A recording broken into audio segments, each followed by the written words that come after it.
Ei, pastor, boa tarde. Tudo bem? Boa tarde. Tudo bem, graças a Deus. Como é que tá o pessoal aí? Tá animado? Estamos, estamos aqui já com um caderninho aqui para anotar. Estamos, ó, querendo aprender, pastor. Que bom. Um assunto bem interessante. Verdade, um assunto muito bom, né? Ainda mais nesse tempo, né, que nós estamos passando, né? E vai Uhum. ser muito bom, tenho certeza. Sim, com certeza. Agradeço o convite. Ah, nós que agradecemos a disponibilidade. Uhum. Não sei como é que está aí a minha imagem, como é que está a minha voz. Aqui no bairro a gente tem algumas dificuldades com a internet. Aqui para mim tá boa, pastor. Tô conseguindo te ver e te ouvir bem. Ah, Vamos que ver se o bom. pessoal responde para ver como que tá lá para eles. Uhum. Então, então tá bom. A gente pode começar então? Podemos começar, né? Que tem o tempo, né? Senão, É. Bom, boa tarde a todos. Sou da casa, Reverendo Weber. Agradeço mais uma vez o convite da nossa amada UMP, né, Sul Fluminense. Deus abençoe a cada jovem, os orientadores, a Secretaria de Educação Cristã, Comissão Executiva. Continuem jovens enganjados aí na obra do Senhor. O tema que nós amém. vamos trabalhar hoje, criação e providência de Deus, é um tema importante, é um tema atual, um tema bíblico, teológico e que toca a nossa realidade. A palavra providência não existe na literatura bíblica, é a primeira coisa importante a nós falarmos. Ela é oriunda do latim, provideo. Provideo, no latim, quer dizer prover, fazer provisão ou precaver-se. O dogma bíblico da providência significa, então, que Deus provê, Deus controla todas as coisas, mas ele não viola a liberdade das suas criaturas morais e racionais. Isso é muito importante a gente saber. Então, Deus é soberano, ele age na criação, ele cuida da criação, ele provê o necessário para a sua criação em geral, para a sua igreja, para os não tementes a ele, mas ele não viola nenhuma liberdade das suas criaturas morais e racionais. Em outras palavras, nós não somos robôs nas mãos de Deus. Isso é muito importante a gente saber, tá? O texto bíblico que empresta ao dogma da providência o seu nome é Gênesis 22, 8 e 14. Eu acho que a gente conhece bem o texto, conhecemos bem o contexto. Abraão, por ordem de Deus, foi sacrificar o seu filho, o único filho dele, chamado Isaque.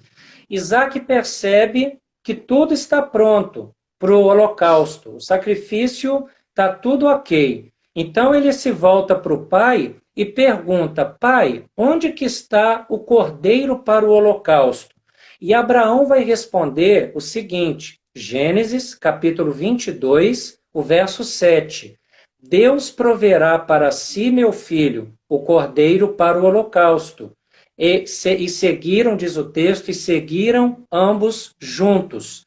Então a palavra providência é latina, não é encontrada na Bíblia, porque a Bíblia foi escrita em hebraico, o Antigo Testamento algumas partes em aramaico e o Novo Testamento grego. Então providência não existe na Escritura, mas a ideia dela nós encontramos em Gênesis 22, 8 e o verso 14, quando Abraão usa a palavra proverá, que é da mesma raiz da palavra providência. E depois, no desenvolver da história de Gênesis 22, nós temos que o próprio Deus mostrou a Abraão onde estava o cordeiro para o holocausto. E aí Abraão, no final daquela história, diz, e pôs Abraão por nome aquele lugar, o Senhor proverá. Daí dizer-se até o dia de hoje, o Senhor se proverá. Então Deus provê, Deus cuida de nós, Deus exerce amor para conosco através da sua providência. O que significa o dogma da providência? Ele não indica que Deus está ocioso no céu. Não indica que Deus está apenas contemplando o que se faz no mundo. Deus, ele se envolve com a sua criação. É como se ele estivesse segurando um timão. E aí ele estivesse dirigindo todos os eventos. Deu uma travadinha? Deixa eu repetir, então. Sempre que travar, você me fala, tá? Tá bom. Nós aprendemos com o dogma da providência de Deus que Deus não é ocioso no céu. Deus, ele não fica apenas contemplando o que ocorre na criação. Deus é como se ele segurasse um timão e assim um volante, né, vamos pensar assim, e ele dirigisse tudo o que acontece. Ou seja, ele é presente, ele governa, ele cuida. Deus, ele sempre tem a solução para todas as questões e para tudo que acontece. Tá? Ele dirige a sua criação. No século XVII, alguns teólogos ingleses criaram uma visão alternativa da teologia, que ficou conhecida como deísmo. Teologia, theos, do grego Deus. O deísmo pega a palavra latina, deo, para Deus. Então, teísmo é o correto. Deísmo é o equivocado. O deísmo começou a usar, para descrever a ação de Deus no mundo, a figura do relojoeiro e da construção de um relógio. Os deístas, esses teólogos ingleses do século XVII, diziam assim: Deus cuida do mundo igual um relojoeiro que cria um relógio. O relojoeiro cria o seu relógio, coloca nele um mecanismo muito interessante, muito bom, o coloca na parede, dá corda e o deixa se mover pelo seu próprio mecanismo. E esse relojoeiro sai, vai dar uma volta e não volta, porque ele deixou o relógio ali funcionando pelo seu próprio mecanismo. Então, alguns teólogos ingleses do século XVII começaram a dizer que a relação entre Deus e o mundo é uma relação de um Deus distante, um Deus ausente, um Deus que cria o mundo, coloca nele todo o seu mecanismo, toda essa beleza da criação que a gente vê, toda essa visão maravilhosa, as leis naturais. Só que Deus cria o mundo, vai dar uma volta pelo universo afora e ele não volta. Então o mundo não é objeto, não é alvo do amor de Deus, do cuidado de Deus, dos milagres de Deus. Deus não intervém na história do mundo. Só que isso não é o que a Bíblia vai nos explicar. A Bíblia vai deixar claro, Deus não é o primeiro motor imóvel do Aristóteles, uma divindade que para amar precisa ser amada, e quando deixaram de amá-lo, ele deixa de existir. Ele não é um Deus da mitologia, ele é um Deus vivo. Deus cristão, o que a Bíblia apresenta, é o Deus vivo, verdadeiro, é o Deus que vem em direção à criação. Deus não se mistura com a criação, ele não é a criação. Deus é Deus e a criação é a criação, mas ele se envolve com a criação. É por isso que Isaías vai dizer: Deus é alto, sublime, mas ele também está contrito e abatido de espírito. E ele vai vivificar esse contrito e esse abatido. Então Deus cuida de nós. Isso é que o dogma da providência vai nos ensinar. Uma outra questão interessante: o dogma da providência divina ensina que Deus é o fim de todas as coisas. Paulo, em Romanos 11:36, vai dizer: porque dele e por meio dele e para ele são todas as coisas. A ele, pois, a glória eternamente. Sempre que as coisas se ordenam para algum fim, Deus é o fim, no sentido de propósito. Ele cria para a sua própria glória, para o seu próprio propósito de louvor e adoração. Então, sempre que as coisas se ordenam para algum fim, elas devem se submeter à disposição de quem aquele fim, primeiramente, pertence. Posso aqui citar o exemplo do Exército. Todas as operações são ordenadas segundo o fim determinado pelo chefe do Exército, é a vitória. Então, todas as coisas foram pré-ordenadas para a bondade divina. Então é necessário que Deus, a quem pertence a bondade, seja o governador de todas as coisas. Então olha que interessante. Deus cria todas as coisas em bondade e a finalidade da criação de Deus é exatamente a bondade divina. Então, tudo vem de Deus em bondade e amor e deve voltar a Ele em bondade e amor. Quando que a igreja faz isso? Quando nós reconhecemos que Deus é amor, Deus é bondade, Deus cuida de nós. Tudo que fazemos, o lema da reforma, soli Deo glória, somente a Deus toda a glória, é reconhecer que de Deus vem a bondade, vem o amor, vem o cuidado, vem a misericórdia. Então a providência divina nos fala, nos ensina isso. Deus é o fim, Deus é o princípio e é o fim de todas as coisas. O que o salmista, no Salmo 104, 27 e 28, fala? O salmista diz assim: todos esperam em ti, que lhes dê de comer a seu tempo. Se lhes dás, eles o recolhem. Se abres a mão, eles se fartam de bens. Então, Deus cria todas as coisas com a finalidade de cuidar da sua criação, com a finalidade da sua bondade, do seu bem. Então, é importante que tudo seja movido por Deus. Pastor, deu só uma travadinha de novo. Tá, deixa eu só repetir. Então, Deus cria todas as coisas exatamente para que elas se identifiquem com Ele no sentido de bondade.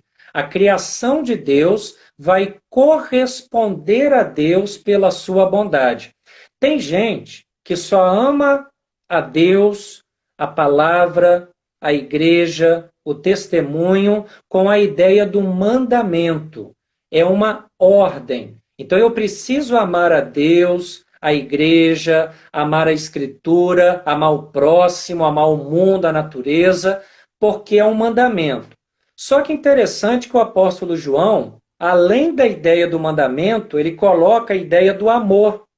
Ele diz assim: nós amamos porque Deus nos amou primeiro, e nós temos crido e reconhecido ou conhecido o amor que Deus tem para conosco. O apóstolo João não trabalha apenas com a questão do mandamento na primeira carta dele, tanto é que lá no finalzinho dela, ele diz que os mandamentos de Deus não são penosos. Por quê? Porque o mandamento de Deus, de cuidar da criação, de louvar a Deus, de ser grato a Ele, de trabalhar agradecendo a Deus, de ir à igreja agradecendo a Deus, essa ideia de obedecer a Deus não é apenas mandamento, mas é também uma resposta nossa para o amor que Deus teve conosco. Então, por que eu vou agradecer a bondade de Deus? Porque eu recebi dele esta bondade. Por que eu vou amar a igreja? Não porque é um mandamento apenas.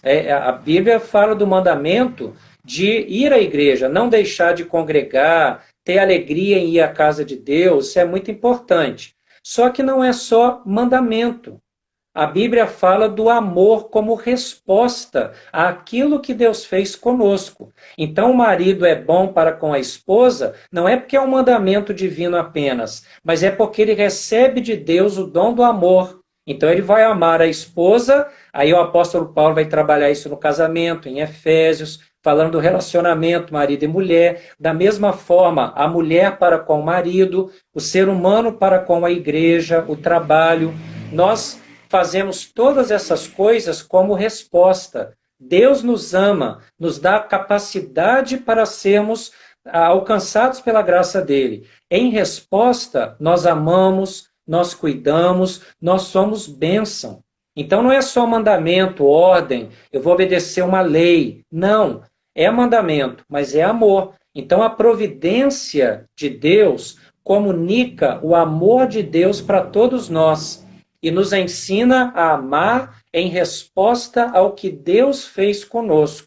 Então eu acho muito bonito esse Salmo 104, 27 e 28, quando o salmista fala, olha, Deus dá de comer e todos têm os olhos fitos nele, todos esperam nele.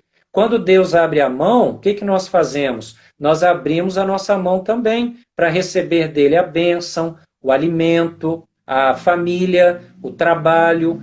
Eu sei que na nossa época de crise, o tema da providência de Deus, eu tenho ensinado a 9 de abril nos sermões, nas mensagens que eu tenho feito, que nessa época de pandemia, nessa época de crise, nessa época de dificuldade, quarentena, muitos ficando desempregados, muitos em aviso aí para talvez ser demitido, muitos depressivos, muitos muito ansiosos. Nós somos humanos, nós padecemos também de algumas questões emocionais, físicas, enfermidades.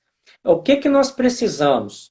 Nós precisamos nos apegar a algo que conceda à nossa vida valor, a algo que conceda à nossa vida um fundamento, a algo que conceda à nossa vida um imperativo para agirmos e não ficarmos parados ou ociosos, ou sem atitude. Então, eu ensino para a igreja aqui, o que nós devemos fazer? Nos apegar às verdades recebidas. E esse dogma da providência bíblico conforta o nosso coração. O salmista, no Salmo 46, por exemplo, falando sobre o cuidado de Deus, ele vai dizer, gente, ainda que haja um maremoto, as águas tumultuem, os montes caiam no seio dos mares, ainda que haja ele fala um terremoto, que a terra trema, ele vai dizer, o Senhor é o meu refúgio e fortaleza, portanto eu não temerei. Abacuque viveu numa época complicada, houve uma crise em Israel, eles eram agrícolas. E pastor, travou aqui para mim.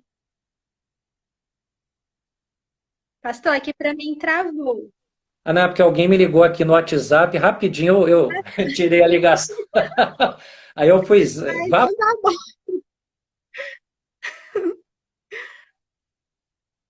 Ai, voltou ou ainda está travado? não, voltou. Mas se o senhor puder voltar um pouquinho no que falou, Assim. só para seguir. Então, tanto o salmista do Salmo 46 como Abacuque passaram por dificuldades. Abacuque, sua nação, Israel agrícola, houve algumas dificuldades e ele vai dizer, olha, ainda que a videira não floresça, a ideia dele, eu vou continuar firme, ainda que abale. Eu sei que, na teoria, é fácil falar. Às vezes a igreja cobra aos pastores, principalmente os que gostam mais de ler, cobram da gente assim uma visão quase que fantasiosa ou mística do evangelho. E eu do púlpito tento ensinar e dizer, irmãos, há poder em Deus, Deus é poder, Deus é todo poderoso. A gente se emociona ao falar do que Deus faz conosco, mas além da fé, nós temos também a razão, nós temos a lógica, nós temos o argumento. Então nós temos que reconhecer que os problemas existem, as enfermidades existem, as dificuldades, Deus muitas vezes nos concede como provação para aumentar a nossa fé. Então eu não posso do púlpito passar uma ideia mística, uma ideia mágica para a igreja, que os problemas vão se solucionar de uma hora para outra, que vai cair fogo do céu e acabar. Que bom seria que se acabasse com as dificuldades, né? O poder de Deus de uma hora para outra. Mas nem sempre é o modo de Deus agir.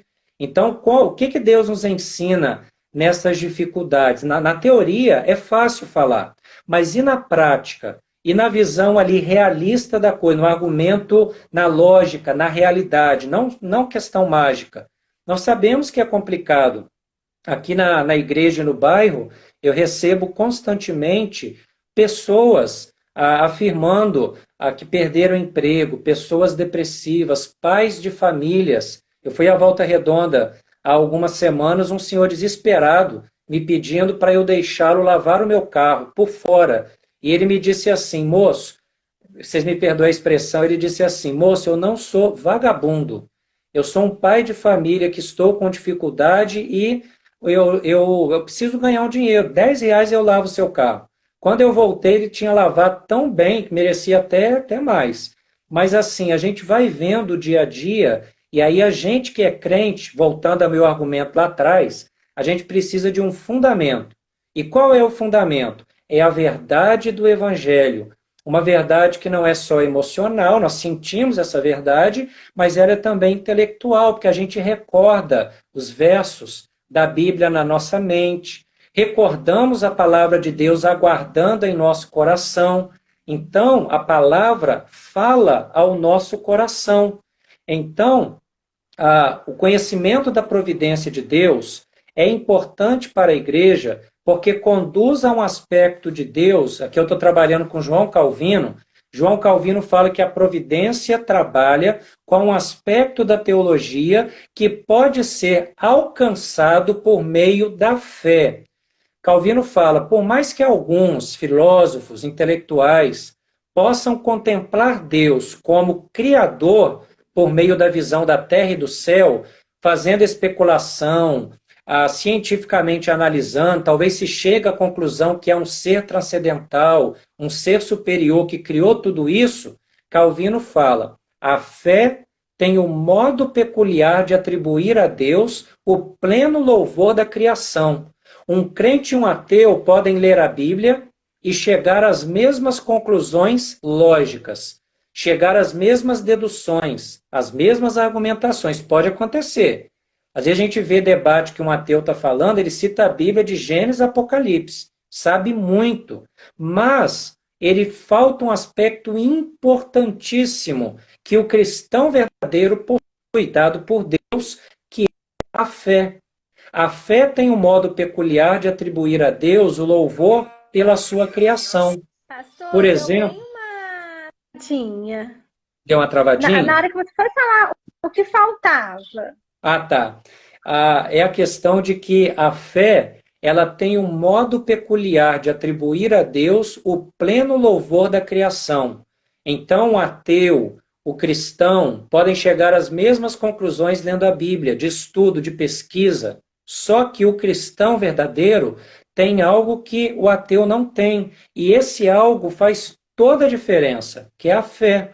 Por exemplo, Hebreus capítulo 11, verso 3, o autor vai dizer, pela fé nós entendemos que o universo foi formado pela palavra de Deus, de maneira que o visível veio a existir das coisas crer.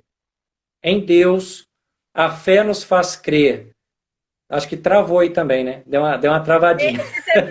Recebi uma ligação também, pastor. Então... o povo vai ligando para a gente. Mas, continuando, Hebreus 11:3 ensina que apenas a fé faz o cristão compreender que o mundo foi criado pela palavra de Deus e que, além de criar, esse Deus não é distante. Não é o primeiro motor imóvel do Aristóteles. Não é o Deus deísta, lá dos teólogos ingleses, alguns teólogos ingleses do século XVII. O Deus bíblico se envolve com a criação. E a fé usa a fundo, porque conclui que ele é o Criador e ele é também o providente de todas as coisas. E isso fala muito ao nosso coração. Lá no início da Bíblia, lá no livro de Gênesis, nós podemos... Está tudo bem até aqui, aliás? Tem alguma... Tá, pastor, tá muito bom. Estamos conseguindo entender bem. Pode continuar. Estou falando. Até aqui tudo bem. Se tiver alguma dúvida, é só falar, tá? Que eu pare e a gente vê, tá? Se o pessoal também aí tiver alguma pergunta, né, pastor? Pode fazendo que eu vou lendo Sim. aqui também. Isso, aí você me ajuda a ver se tiver alguma pergunta para a gente tentar aí uma tentativa de resposta, tá bom? Isso, tá ótimo. Uma outra questão agora que é importante, a gente ouve muito falar de destino. né? Sorte, acaso, né? Tem até um hino do nosso inário que é o meu destino. O reverendo Roberto Brasileiro, que é presidente da nossa igreja, na igreja dele, ele mudou a palavra destino pela palavra vida, porque ele diz corretamente que as tuas mãos dirigem meu destino. Aí ele fala, destino aqui significa vida. Então é as tuas mãos dirigem minha vida, que na tradução acabou ficando destino, que é a palavra correta mesmo na língua original. Mas, em Mateus 10:30, Jesus diz assim, e quanto a vós outros, até os cabelos da cabeça estão contados. Nesse verso, nós lemos que Jesus tem cuidado de nós. A providência de Deus é o ato pelo qual Deus cuida de nós. E essa providência é oposta à fortuna. Fortuna é o termo latino para sorte. Então, providência de Deus de um lado, cuidado de um ser consciente, poderoso, um ser que é razão, mas um ser que é também amor, é um cuidado dele a nós, criaturas dele. Então, não é o cego destino, não é a fortuna, não é a sorte que vão cuidar de nós, é o Deus que conhece a nossa vida. João Calvino vai dizer que aqueles que ensinam que as coisas ocorrem pelo acaso, obscurecem ou sepultam o dogma da providência divina ensinado na Escritura.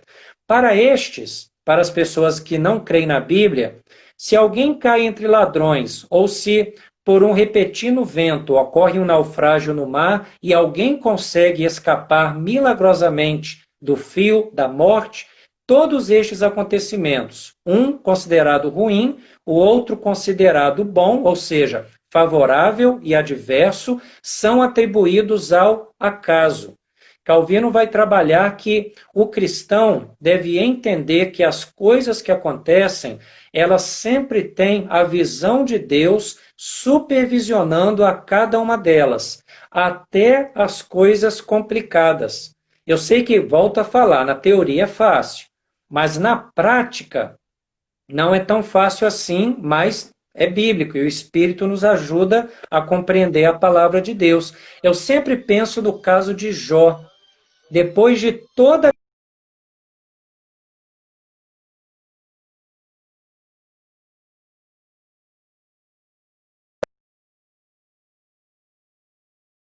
ele foi fruto da providência de Deus, porque ele diz assim: Deus deu, Deus tomou.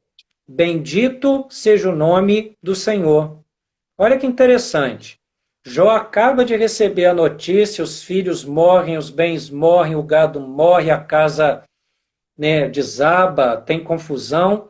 E o Jó, com uma fé, tem gente que fala que Jó é um personagem mitológico.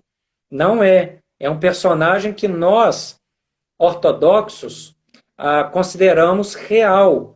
Foi um homem que passou por um turbilhão de dificuldades e ele vai atribuir, bem interessante, ele atribui a Deus. Tem um capítulo lá na frente que ele diz que Deus me tem como seu alvo. Ele diz assim, ó, tudo está acontecendo comigo, Deus que olhou para mim, é como se Deus pegasse uma flecha e atirasse em Jó, algumas flechas. Jó reconhece que a providência de Deus é o ato da bondade, mas até nas dificuldades que nós temos, nós somos limitados. Nós só vemos o hoje, só vemos o agora. Uma dificuldade que para nós hoje é bem dificultosa, é bem complicada, na mente de Deus, que vê o todo, Deus ele tem, vamos dizer assim, na história, Deus tem um pensamento linear. Nós temos pensamento fixo, porque só vemos o agora. Eu não sei se eu estarei vivo hoje às 23 horas. Não sabemos. Deus sabe. Então, a dificuldade que para nós é muito complicada hoje, e que nós vamos chorar, vamos até fazer algumas reclamações, igual Jó fez também, sem blasfemar contra Deus. Falar do que acontece, chorar para Deus não é pecado. O que nós não podemos é blasfemar contra Ele. dizer a Deus que nós não estamos entendendo uma situação, buscar nele as respostas, chorar, clamar, indagar, sem blasfemar, sem querer colocar Deus, né, na parede, nós podemos fazer, né, para tentar entender a situação igual Jó fez. Mas a gente deve se lembrar, Deus tem o pensamento dele linear, Deus vê o hoje, o amanhã, aliás, ele vê o eternamente, que ele conhece tudo. Uma dificuldade que para nós é hoje complicada, e a gente tende a universalizar o particular, a gente acha que vai ser ruim para o resto da vida. Deus, ele pode nos mostrar que uma dificuldade que para nós foi ruim naquele dia, no todo, era plano bondoso da providência dele para conosco. Olha o caso de Jó. Ele fica alguns meses com algumas dificuldades. De repente, lá no capítulo 42, ele diz, olha, eu te conhecia só de ouvir falar, mas agora os meus olhos te veem, né? Eu conheço o Senhor com uma intimidade maior. Depois ele ainda diz assim, bem sei, aliás, ele fala isso acho que antes, bem sei que tudo podes, nenhum dos teus planos pode ser frustrado. A dificuldade doeu. O Jó reclamou, mas aquilo tudo fazia parte de um plano maior que a bondade de Deus seria estabelecida no todo, não só em atos isolados, não só em cada particular, mas no todo. Então a providência de Deus nos ensina isso também. Deus cuida, e o cuidado dele é um cuidado que algumas vezes vem algumas complicações, vem algumas dificuldades, até, claro que também não é fácil falar, mas às vezes vem até algum tipo de luto, vem até alguma coisa muito dolorida mesmo. Mas nós cristãos temos o Espírito que conforta o nosso coração, que nos ajuda a prosseguir e a viver. O choro dura uma noite, mas a alegria vem pela manhã. Eu gosto muito do Salmo 139, alguns versos dele dizem assim, para onde me ausentarei do teu espírito? Para onde eu fugirei da tua face? Se subo aos céus, lá estás. Se faço a minha cama no mais profundo abismo, Sheol, alguns até traduzem como inferno, ou seja, eu não posso fugir de Deus, que o inferno também é a presença da ira de Deus. Não é o diabo que criou o inferno, Deus que criou, lá é a presença da ira de Deus. Deus sabe de tudo que acontece lá. Mas não se pode, né, 100% traduzir aqui abismo como inferno, é profundidade. Mas aí o salmista diz, se eu vou para o céu, Deus está lá. Se eu vou para o mais profundo abismo, Deus está lá também. Se eu tomo as asas da alvorada, o Prisma Brasil Grupo, tem uma música muito bonita, falando o Salmo 139. Se eu me detenho nos confins dos mares, ainda lá me haverá de guiar a tua mão. A tua destra me susterá. Então, com essas palavras, Davi confirma, não podemos fugir de Deus. Ele está em todos os locais. Isaías 57:15, que eu já citei, porque assim diz o alto, sublime, o que habita a eternidade, o qual tem o nome de santo, habito no alto e santo lugar, mas também com contrito e abatido de espírito, para vivificar o espírito dos abatidos e vivificar o coração dos contritos. E Jesus, em Mateus 11:28, vinde a mim, todos os que estáis cansados e sobrecarregados, eu vos aliviarei. Então, ele cuida de nós. E sobre esse cuidado divino, deixa eu falar algo aqui para vocês, eu estou vendo que a hora está passando, rapidinho. Lá em Gênesis, a gente tem uma história interessante. Moisés não duvida da existência de Deus, não começa a fazer teoria da existência de Deus. Ele existe, ele criou e ele cuida. Moisés fala isso já no primeiro capítulo da Bíblia, que é Gênesis capítulo 1. Mas interessante, ali ele já fala do cuidado de Deus. Vamos observar o raciocínio de Moisés em Gênesis 1. Gênesis 1, de 3 a 5, diz assim, disse Deus, haja luz e houve luz.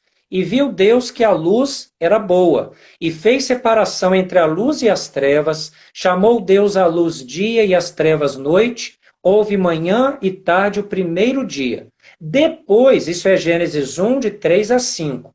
Depois, Gênesis 1, de 14 a 19, lemos assim, Disse também Deus: haja luzeiros no firmamento do céu, para fazerem separação entre dia e noite, e sejam eles para sinais, estações, dias e anos, e sejam para luzeiros no firmamento dos céus, para alumiar a terra. E assim se fez. E Moisés continua: Deus fez os 2 grandes luzeiros, o maior para governar o dia e o menor para governar a noite, e fez também as estrelas, e os colocou no firmamento dos céus para alumiarem a terra, para governarem dia e noite, e fazerem separação entre luz e trevas. E aí Moisés conclui: e viu Deus que isso era bom, e houve tarde e manhã o 4º dia.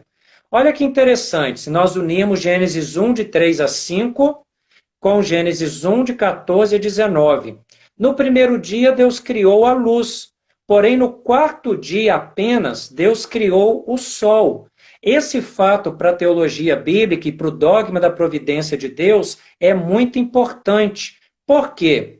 Eles ensinam que por mais que a propriedade de cada uma das coisas inanimadas criadas por Deus tenha sido por ele infundida naturalmente, ela não exerce sua força a não ser que Deus a dirija. Vamos tomar esse exemplo aí de Gênesis do sol. Nós sabemos que o sol é extremamente importante, talvez seja a criatura de Deus mais admirável, vai iluminar todo o orbe com seu fogo, também favorece toda a criação com seu calor, o sol vai participar das estações, vai participar também da fecundação da terra, só que Deus, para reivindicar para si, para Deus, para ele, e não para o sol, o pleno louvor de todas essas estações, antes de Deus criar o sol, Deus quis que a luz já existisse, e que a terra já estivesse repleta de todo gênero de ervas e de frutos. Desta forma, aqui é Calvino, estou trabalhando com Calvino. Calvino conclui: todas as pessoas piedosas, pelo testemunho bíblico, não terão no sol a razão ou a causa principal das coisas que antes da criação do sol existiam, mas entenderão que o sol é o instrumento pelo qual Deus se serve. Então Deus pode, se quiser, pelo seu poder, deixar até o sol de lado e ele dar luz, ele aquecer, ele fecundar toda a terra. Então olha que interessante, ler a Bíblia é uma coisa muito, é uma atitude muito gostosa. E a gente tem que perceber esses detalhes também. Olha como é que Moisés, inspirado por Deus, foi bem esperto, né? Inspirado por Deus. Moisés coloca a primeira criação da luz. Já diz que havia relva. Lá no 4º dia que ele fala, criou o sol. Então, culturas cultuaram o sol como divindade equivocadamente. Moisés deixa claro, o cuidado não vem do sol. O sol é instrumento, o cuidado vem de Deus. Não cultuar a criação no lugar do Criador. Romanos 1, Paulo fala que isso é fruto do paganismo. Então, olha quanta coisa bonita, edificante, que nós podemos observar na palavra de Deus sobre o cuidado, sobre a criação, sobre esse Deus bondoso que nós temos no dia a dia. Cada detalhe da Escritura apresenta um Deus. Deus cura, Deus faz milagre. Tudo bem que na época dos apóstolos, a igreja reformada entende que Deus faz milagre hoje sim. A igreja presbiteriana crê no Deus do milagre. Só que nós não cremos no milagre, apenas o milagre. Tem, infelizmente, alguns irmãos nossos que ainda vão alcançar maturidade nesse assunto, de outras igrejas, falando com respeito, né, sempre respeitando todos, mas tem uma parte da teologia de algumas, não todas, mas de algumas igrejas, de alguns irmãos nossos, que quase que idolatram a questão do milagre, se esquecendo do Deus que realiza o milagre. Tem um livro de um autor chamado Ricardo Bitum, chama-se Os Mochileiros da Fé. Ele é cientista da religião, é pastor da Igreja Presbiteriana Independente, e nesse livro, Os Mochileiros da Fé, o professor Bitum vai falar dessa ideia da igreja como um grande mercado, E ele diz que muitos crentes são como mochileiros. Põe a sua mochila, eu vou para a Presbiteriana hoje, amanhã eu vou para a Assembleia, depois amanhã eu vou para a Universal, depois amanhã eu vou para Deus é Amor, depois eu vou para Jeová, depois eu vou para a Romana, depois... E eles vão como mochileiros procurando, não sempre, mas a maior parte das vezes, milagre.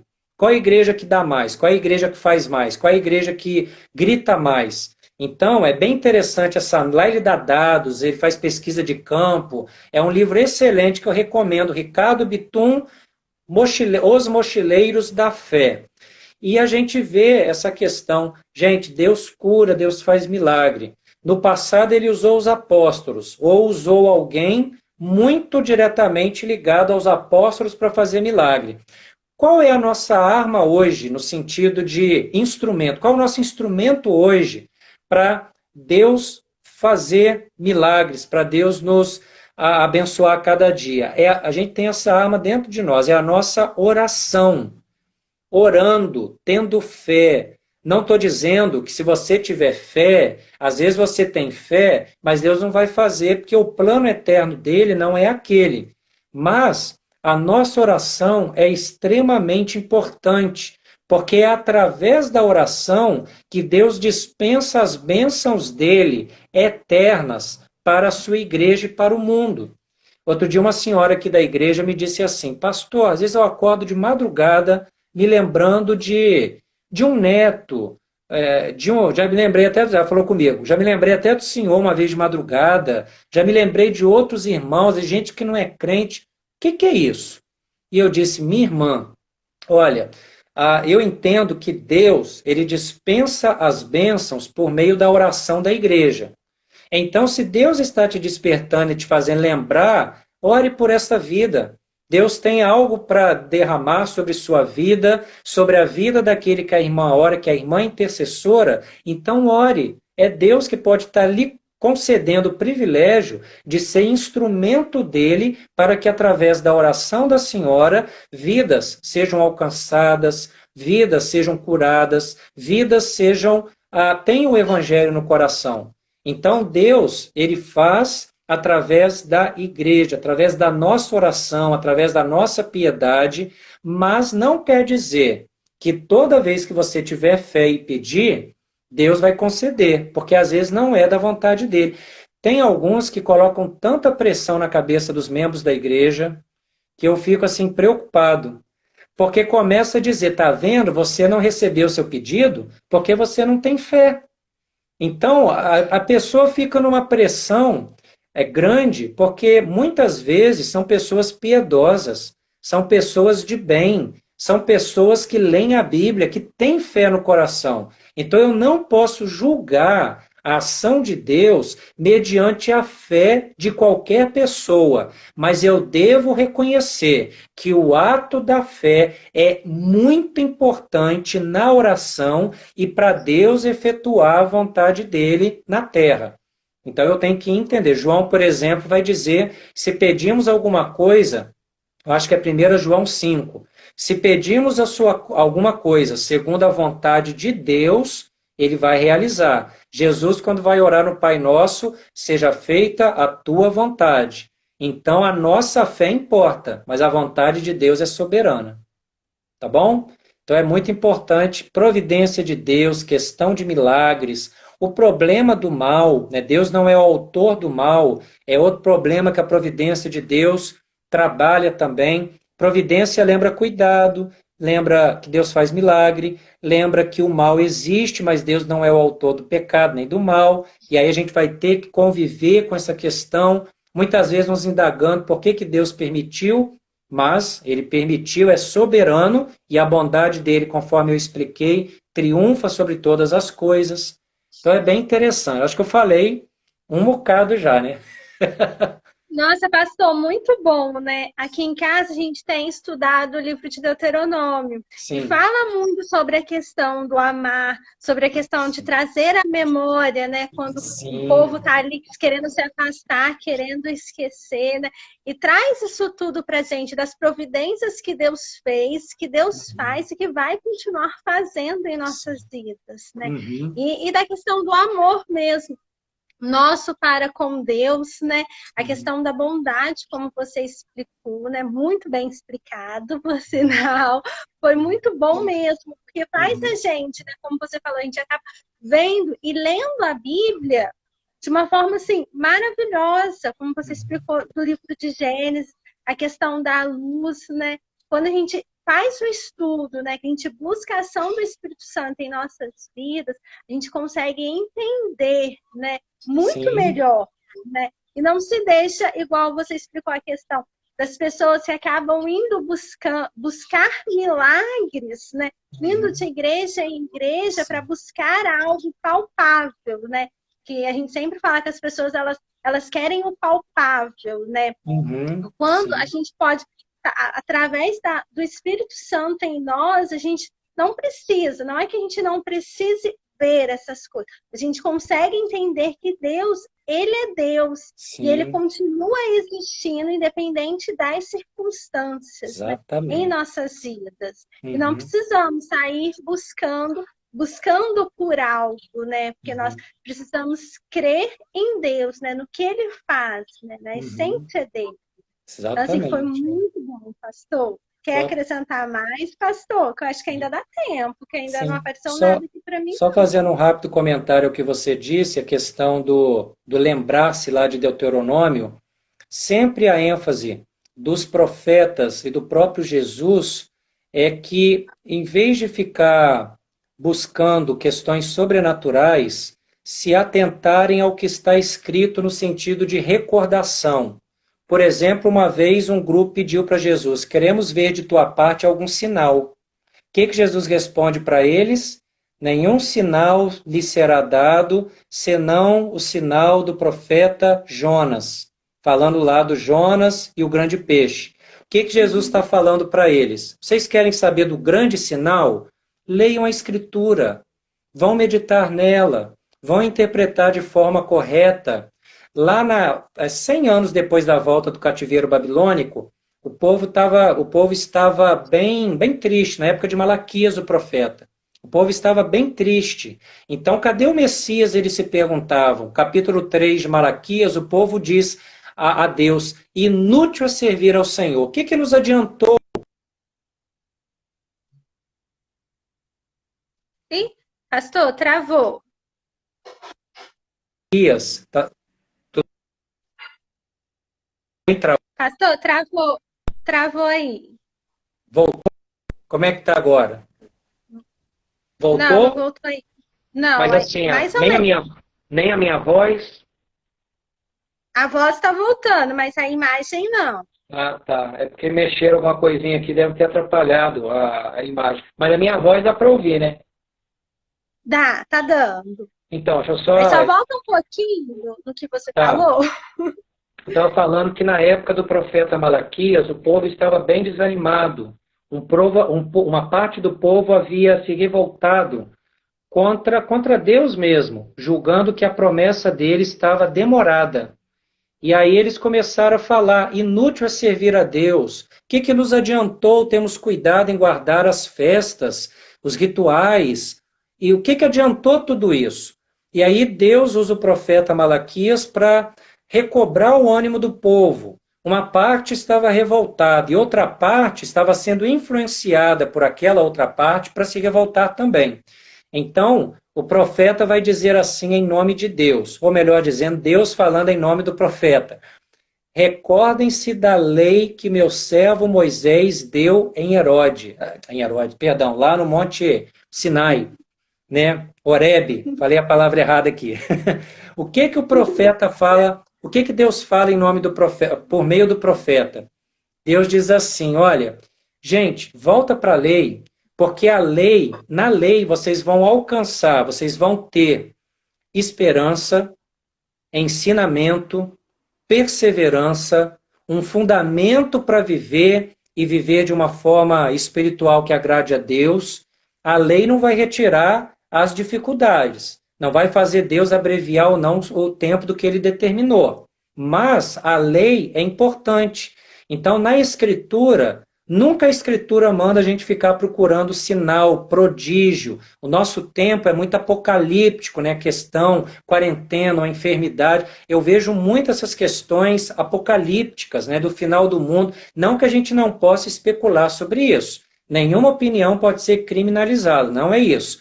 Mas é tentar, ao invés de só pensar em questões apocalípticas para o nosso tempo de fim do mundo, catástrofe e tudo, volta à lei de Deus, volta à palavra de Deus e vê que essa palavra vai nos dar conforto, alegria, ela vai nos dar o direcionamento de olhar para trás, olhar o presente, olhar o futuro e observar que em todos estes tempos o nosso fundamento é Deus, que é o Deus eterno, é a Trindade Santa.